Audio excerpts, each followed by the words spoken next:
Sharing is caring. दोनों भाई नाश्ते की टेबल पर बैठे थे। प्रियंका, मेरा नाश्ता कहाँ है?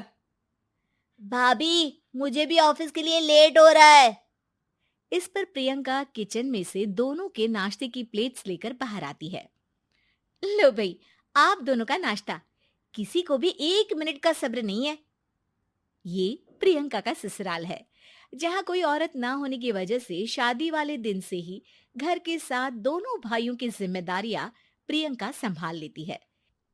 दोनों भाई शांति से नाश्ता कर रहे होते हैं कि अंकुश अपने भाई की प्लेट से पराठे का एक टुकड़ा उठा लेता है।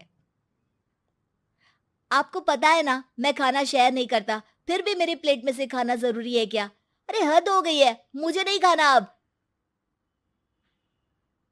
अंकुर गुस्से में नाश्ता छोड़कर टेबल से उठ खड़ा होता है। अरे, ये कैसा बिहेवियर है अंकुर? एक टुकड़ा ही तो है। एक हो या आधा, मुझे भूख लगी है तो ये सिर्फ मेरा ही है। उसे भी किसी के साथ शेयर करने बैठा तो भूखा नहीं रह जाऊंगा। अरे बाबा ठीक है, अब इस पर भी लड़ाई। दूसरा बना देती हूँ, पर प्लीज ऐसे खाना बीच में छोड़कर मत जाओ। इससे अन्न का अपमान होता है। ओ प्लीज भाभी, ऐसी कोई चीज होती ही नहीं है। आपके पास पैसे हैं, खरीदो और खाओ। अगर नहीं खाया जाए तो फेंक दो। अरे दुनिया में सब यही करते हैं। अंकुर बैग उठाकर ऑफिस के लिए चला जाता है, जिसके पीछे उसका बड़ा भाई मायूस सा घर में खड़ा रह जाता है। जिसने बचपन से सोने की चम्मच में खाया हो, उसे दुनिया के बारे में क्या पता होगा। वैसे गलती तो हमारी ही है। अगर कभी बचपन में ही सही गलत का फर्क सिखाया होता तो आज ये हाल नहीं होते। आप फिक्र क्यों करते हैं जी? भगवान है, वो जो भी करता है सबकी भलाई के लिए ही करता है। और जब वो चाहेंगे तो अपनी तरह से अंकुर भैया को भी सब कुछ सिखा देंगे। पत्नी की बात पर विश्वास कर अंकुश भी ऑफिस चला जाता है। सुबह से दोपहर होती है और अंकुर लंच करने ऑफिस के पास वाले रेस्टोरेंट में पहुंचता है, जहां वो एक साथ बहुत सारा खाना ऑर्डर कर देता है।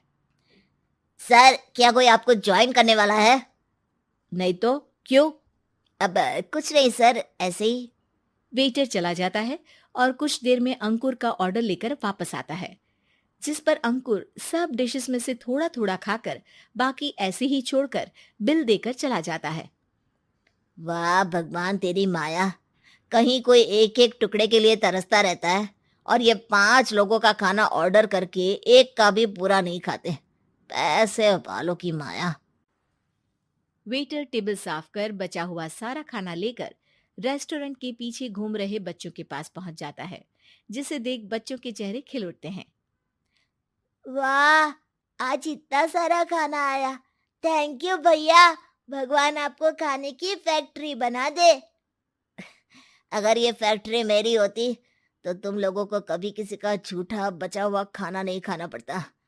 चलो तुम लोग खाओ, पर ध्यान रखो किसी को पता ना चले, नहीं तो मेरी नौकरी चली जाएगी। इसी के साथ दिन बीतता है और रात को दोनों भाई एक साथ घर पहुंचते हैं।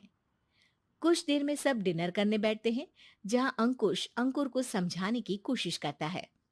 अंकुर, अगर हमें लाइफ में सब कुछ मिला है, इसका ये मतलब नहीं कि तुम उसका गलत फायदा उठाओ, बल्कि तुम्हें उसकी मदद से दूसरों को भी मदद करनी चाहिए। भैया, जिनके पास नहीं है उनकी वजह मैं तो नहीं ना। और ऐसे बहुत लोग हैं जिनके पास सब कुछ है। इसलिए अगर मैं एक इंसान कुछ नहीं करूंगा तो कोई फर्क नहीं पड़ने वाला। तुम्हारे भैया बस एक चीज समझाना चाहते हैं कि जिस चीज की हमारे पास कमी नहीं है, उसे बर्बाद करने से अच्छा है कि लोगों के साथ शेयर करें।